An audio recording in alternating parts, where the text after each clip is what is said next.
ಶುಭೋದಯ, good morning, welcome back to Soumya Loka. ಇವತ್ತು ನಾನು ನನ್ನ ಮಾರ್ನಿಂಗ್ ಟು ನೈಟ್ ರೂಟೀನ್ ಹೇಗಿರುತ್ತೆ ಅಂತ ನಿಮ್ಮ ಜೊತೆಲಿ ಶೇರ್ ಮಾಡ್ಕೊಳ್ತಿದ್ದೀನಿ.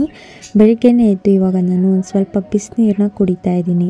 ಮೊದಲಿಂದನೂ ಕೂಡ ಅದೇನೋ ಅಭ್ಯಾಸ, ಎದ್ದ ತಕ್ಷಣವೇ ನೀರನ್ನ ಕುಡಿಯೋದು. ಸೊ ನೀರು ಕುಡಿದಾಗ ಏನೋ ಒಂಥರ ಸಮಾಧಾನ ಅನಿಸುತ್ತೆ. ಬಟ್ ಇವಾಗ ನಾನು ಬಿಸಿನೀರನ್ನ ಕುಡಿತಾ ಇದ್ದೀನಿ. ಖಾಲಿ ಹೊಟ್ಟೆಲಿ ಏನಾದರೂ ತಿನ್ನೋದಕ್ಕೂ ಕುಡಿಯೋದಕ್ಕೂ ಮುಂಚೆ ಬಿಸಿನೀರನ್ನ ಕುಡಿಯೋದ್ರಿಂದ ನಮ್ಮ ಹೆಲ್ತಿಗೂ ಕೂಡ ತುಂಬಾ ಒಳ್ಳೆಯದು. ಈ ಕಾಫಿ ಟೀ ಕುಡಿಯೋದಕ್ಕೂ ಮುಂಚೆ ಒಂದು ಸಲ ನೀರನ್ನ ಕುಡಿದು ಆಮೇಲಿಂದ ನೀವು ಕಾಫಿ ಟೀ ಏನಾದರೂ ಅಭ್ಯಾಸ ಇದ್ದರೆ ಅದನ್ನು ಮಾಡಿ.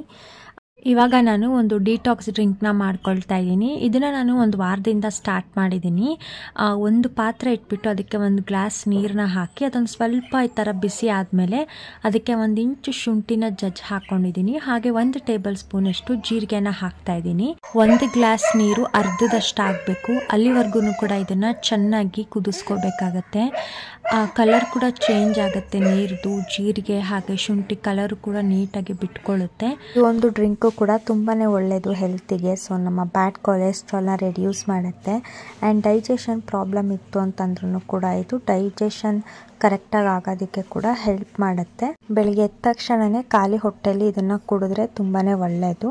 ಆದರೆ ನಾನು ಒಂದು ಸ್ವಲ್ಪ ಬಿಸಿನೀರನ್ನ ಕುಡಿದ್ಬಿಟ್ಟು ಅದಾದಮೇಲೆ ನಾನು ಈ ಒಂದು ಡ್ರಿಂಕ್ನ ಕುಡಿತೀನಿ. ಸೊ ಈ ಥರ ಚೆನ್ನಾಗಿ ಇದು ಕುದಿ ಬಂದಮೇಲೆ ಇದಕ್ಕೆ ಒಂದು ಸ್ವಲ್ಪ ಬೆಲ್ಲನ ಆ್ಯಡ್ ಮಾಡ್ಕೊತಿದ್ದೀನಿ. ಬೆಲ್ಲನ ಈ ಥರ ಪುಡಿ ಮಾಡಿ ಇಟ್ಕೊಂಡಿದ್ದೀವಿ. ಸೊ ಅದರಲ್ಲೇ 1 ಸ್ಪೂನ್ ಆ್ಯಡ್ ಮಾಡ್ಕೊಳ್ತಿದ್ದೀನಿ. ಇದನ್ನು ಇವಾಗ ನಾನು ಆಫ್ ಮಾಡ್ಕೊಳ್ತಾ ಇದ್ದೀನಿ. ನೋಡ್ಬೋದು ನೀರು ಕಲರ್ ಎಷ್ಟು ಚೇಂಜ್ ಆಗಿದೆ, ಹಾಗೆ ನೀರು ಕ್ವಾಂಟಿಟಿನೂ ಕೂಡ ಕಮ್ಮಿ ಆಗಿದೆ. ಇದನ್ನು ಇವಾಗ ನಾನು ಈ ಥರ ನೀಟಾಗಿ ಸೋದಿಸ್ಕೊತೀನಿ. ಇದು ನನ್ನ ಹೊಸ ಕಪ್. ಎಷ್ಟು ಚೆನ್ನಾಗಿದೆ ಅಲ್ಲ. ನಾನು ಇದನ್ನು ಆಲ್ರೆಡಿ ಒಂದು ಸಲ ಮಾಲಲ್ಲಿ ನೋಡಿದ್ದೆ, ಅದಾದಮೇಲೆ ಆನ್ಲೈನಲ್ಲಿ ನೋಡಿದ್ದೆ. ಆನ್ಲೈನಲ್ಲೇ ತೊಗೊಳ್ಳೋಣ ಅಂದ್ಕೊತಾ ಇದ್ದೆ, ಬಟ್ ಈ ಸಲ ಶಾಪಿಂಗ್ ಹೋದಾಗ ಅಲ್ಲಿತ್ತು. ಸೊ ನೋಡಿಬಿಟ್ಟು ಇಷ್ಟ ಆಯಿತು, ತೊಗೊಂಡೆ.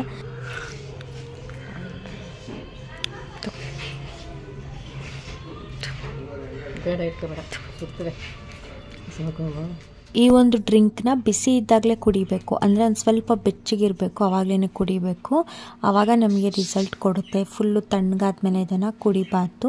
ಸೊ ನಾನು ಒಂದು ಸ್ವಲ್ಪ ಬಿಸಿ ಇದ್ದಾಗಲೇ ಇದನ್ನು ಕುಡ್ಕೊಳ್ತೀನಿ. ಸೊ ನನಗೆ ಒಂದು ಸ್ವಲ್ಪ ಯಾಕೋ ಫ್ಯಾಟ್ ಆಗ್ತಿದ್ದೀನಿ ಅಂತ ಅನ್ನಿಸ್ತಿದೆ. ಹೊಟ್ಟೆ ಹತ್ರ ಎಲ್ಲ ಬೊಜ್ಜು ಬಂದಂಗೆ ಫೀಲ್ ಆಗ್ತಿದೆ. ಹಾಗಾಗಿ ನಾನು ಸ್ಟಾರ್ಟ್ ಮಾಡಿದ್ದೀನಿ 1 ವೀಕಿಂದ. ಚೆನ್ನಾಗಿ ಅನ್ನಿಸ್ತಿದೆ. ಅದಾದಮೇಲೆ ನಮ್ಮ ಮಾಡಿ ಮೇಲೆ ಬೆಕ್ಕು ಮರಿ ಹಾಕಿದೆ, 3 ಮರಿನ. ಅದರಲ್ಲಿ ಈ ಒಂದು ಬೆಕ್ಕು ನಂಗೆ ತುಂಬ ಇಷ್ಟ ಆಯಿತು. ಫುಲ್ ವೈಟಲ್ಲಿ ಒಂಥರ ಪರ್ಷಿಯನ್ ಕ್ಯಾಟ್ ಥರ ಇದೆ. ಇನ್ನು 2 ಕೂಡ ಡಿಫ್ರೆಂಟ್ ಕಲರಲ್ಲಿತ್ತು. ಸೊ ಹಾಗಾಗಿ ಅದನ್ನ ಇಟ್ಕೊಂಡು ಹಂಗೆ ಒಂದು ವಿಡಿಯೋ ಮಾಡಿಕೊಂಡೆ, ಕ್ಯೂಟಾಗಿದೆ ಅಂತ. ಹಾಗೆ ತಿಂಡಿಗೆ ಇವತ್ತು ಗೀ ರೈಸ್ ತಿಂತಾಯಿದ್ದೀನಿ. ಅದೊಂದು ಸ್ವಲ್ಪ ಕ್ಯಾರೆಟು, ಸೌತೆಕಾಯಿ. ಪಾಪು ಇಲ್ಲಿ ನಾನು ನೋಡ್ಕೊಂಡು ಮಲ್ಕೊಂಡಿದ್ದಾಳೆ. I love you.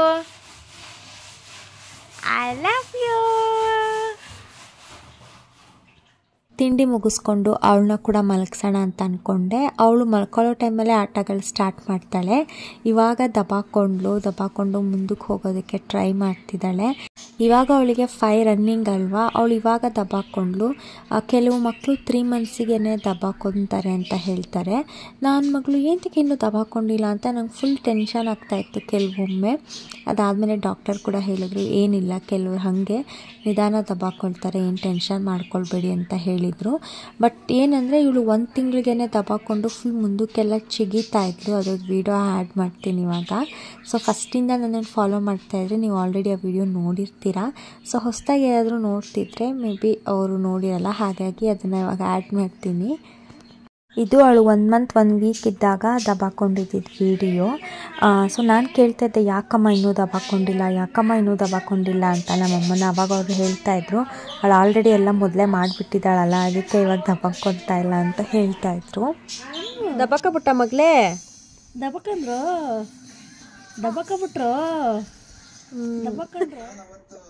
ಮಂಡಿ ಕೊಡ್ತಾಳೆ.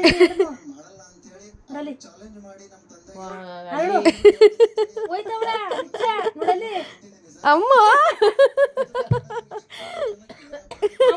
ಎಲ್ಲೋಯ್ತಾ ಇದ್ಯಾ? ಸಾರಿ, ನಾನು ಆ ಒಂದು ಕ್ಲಿಪ್ಪಿಂಗ್ನ ಇದರಲ್ಲಿ ಆ್ಯಡ್ ಮಾಡಿಬಿಟ್ಟೆ. ನನಗೇನೋ ಒಂಥರ ಅದು ನಿಮ್ಮ ಜೊತೆಲಿ ಶೇರ್ ಮಾಡ್ಕೊಳ್ಬೇಕು ಮತ್ತೆ ಅಂತ ಅನ್ನಿಸ್ತು. ಸೊ ಹಾಗಾಗಿ ಶೇರ್ ಮಾಡಿಕೊಂಡೆ. ಆ್ಯಂಡ್ ನಿಮ್ಮ ಮನೇಲೇನೋ ಎದುರು ಇದೇ ಥರ ದಬ್ಬಾಕೊಂಡಿಲ್ಲ, ಆ ಥರದ್ದು ಏನಾದರೂ ಇತ್ತು ಅಂತಂದರೆ ಟೆನ್ಷನ್ ಮಾಡ್ಕೊಂಡ್ಬಿಡಿ. ಸೊ ಅದಕ್ಕೂ ಕೂಡ ಟೈಮ್ ತೊಗೊಳುತ್ತೆ. ಆ್ಯಂಡ್ ಒಂದು ಮಕ್ಕಳಿಂದ ಇನ್ನೊಂದು ಮಕ್ಕಳಿಗೆ ಅದು ಡಿಫರ್ ಆಗ್ತಾ ಹೋಗುತ್ತೆ. ಸೊ ಹಾಗಾಗಿ ಏನು ಟೆನ್ಷನ್ ಮಾಡ್ಕೊಳ್ಳೋ ಅವಶ್ಯಕತೆ ಇರಲ್ಲ.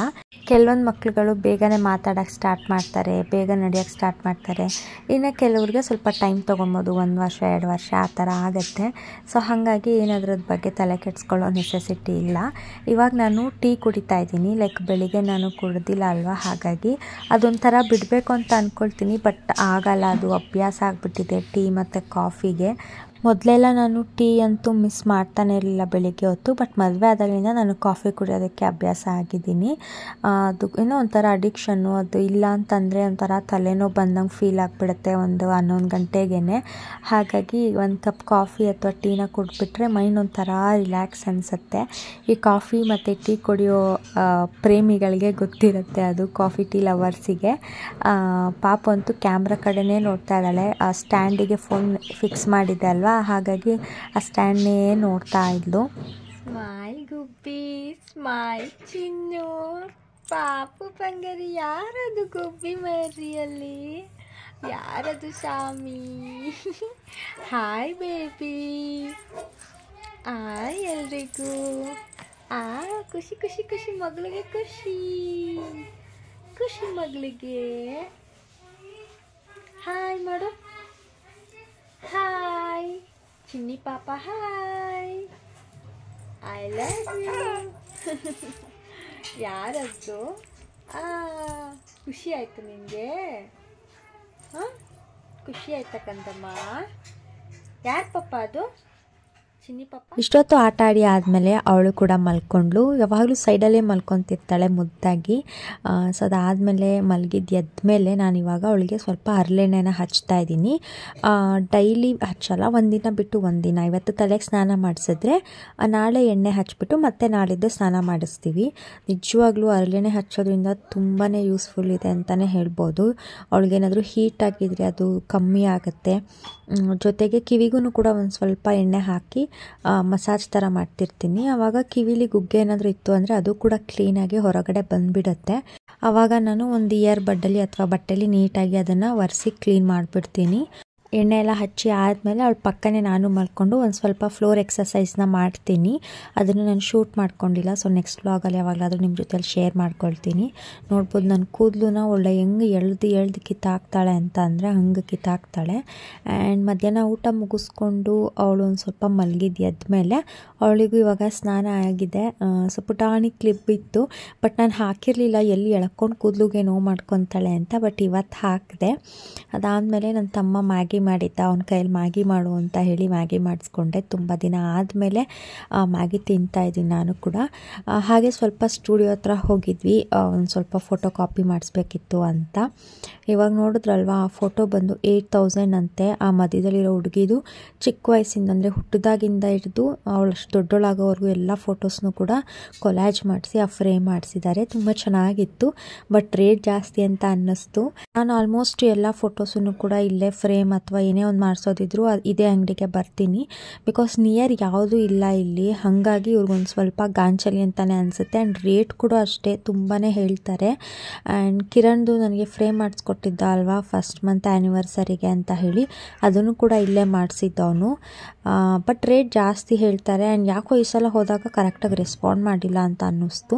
ಈ ಫ್ರೇಮ್ ಕೂಡ ಚೆನ್ನಾಗಿದೆ. ಮಗುದು 1 ವರ್ಷದ ಫೋಟೋಸ್ ಎಲ್ಲನೂ ಹಾಕಿ ಮಾಡೋದು. ಅದು ಒಂದು LED ಲೈಟ್ದದು 3.5 ಹೇಳಿದ್ರು, ಜಾಸ್ತಿ ಅಂತ ಅಂದ್ಕೊಂಡು ಸುಮ್ಮನೆ ಆದೆ.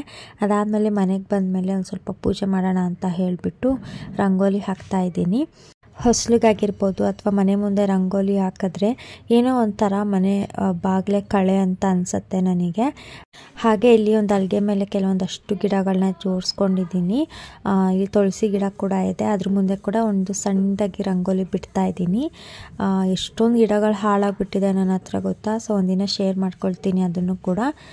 ಈ ಥರ ಅಗ್ಲಿಕ್ಕಿರೋ ಒಂದು ಪಾಟ್ಗೆ ಅದ್ರ ಹೋಲ್ನ ಕವರ್ ಮಾಡಿಬಿಟ್ಟಿದ್ದೀನಿ, ಡ್ರೈನೇಜ್ ಹೋಲ್ನ. ಸೊ ಅದ್ರೊಳಗಡೆ ಈ ಥರ ನೀರು ಫಿಲ್ ಮಾಡಿ ಯಾವಾಗ್ಲೂ ಕೂಡ ಫ್ಲವರ್ಸ್ನ ಹಾಕಿಡ್ತಾ ಇದ್ದೀನಿ. ಅದೊಂಥರ ಚೆನ್ನಾಗಿ ಫೀಲ್ ಅನಿಸುತ್ತೆ ನೋಡ್ತಾ ಇದ್ರೆ. ಸೊ ಹಾಗಾಗಿ ಆಗ ಮಾಡ್ತಾ ಇದ್ದೀನಿ ನಾನು. ಆ ಫ್ಲವರ್ಸ್ ಹಾಳಾದ್ಮೇಲೆ ಮತ್ತೆ ಬೇರೆ ಫ್ಲವರ್ಸ್ನ ಹಾಕಿಡ್ತೀನಿ ನೀರೆಲ್ಲ ಚೇಂಜ್ ಮಾಡಿ. ಸದ್ಯಕ್ಕೆ ಇಲ್ಲಿ ಕೆಲವೊಂದಷ್ಟು ಗಿಡಗಳನ್ನ ಕೂಡ ನಾನು ಜೋಡಿಸಿದ್ದೀನಿ. ಹಾಗೆ ಇವಾಗ ದೇವರಿಗೆ, ಬಾಗಿಲಿಗೆ, ತುಳಸಿ ಗಿಡಕ್ಕೆ ಎಲ್ಲನೂ ಕೂಡ ಇವಾಗ ಹೂವು ಎಲ್ಲ ಇಟ್ಟು ಆಯಿತು. ದೇವರಿಗೂ ಕೂಡ ಹೂವು ಎಲ್ಲ ಹಾಕಿ ಅಲಂಕಾರ ಮಾಡಿದ್ದೀನಿ. ಇವಾಗ ದೀಪ ಹಚ್ಚೋಣ. ಮೊದಲೆಲ್ಲ ನಾನು ಸ್ಕೂಲಲ್ಲಿ ಇದ್ದಾಗ ಶನಿವಾರ ಸ್ಕೂಲ್ ಮುಗಿಸ್ಕೊಂಡು ಬಂದು ಮನೇಲೆಲ್ಲ ಕೆಲಸ ಮಾಡಿ ಆಮೇಲೆ ನಾನು ಪೂಜೆ ಮಾಡ್ತಾ ಇದ್ದೆ. ಆವಾಗ ಅನ್ನಿಸ್ತಿತ್ತು ಶನಿವಾರ ಯಾಕಾದರೂ ಬರುತ್ತಪ್ಪ ಅಂತ, ಯಾಕಂದರೆ ಎಲ್ಲ ಕೆಲಸ ನಾನೇ ಮಾಡಬೇಕಾಗಿತ್ತು ಅಂತ.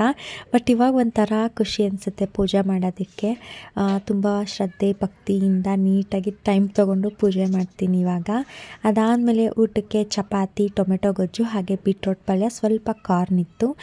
ಊಟ ಮುಗಿಸ್ಕೊತ ಇವತ್ತಿನ ಒಂದು ನನ್ನ ರೋಟಿನ ಮುಗಿಸ್ತೀನಿ.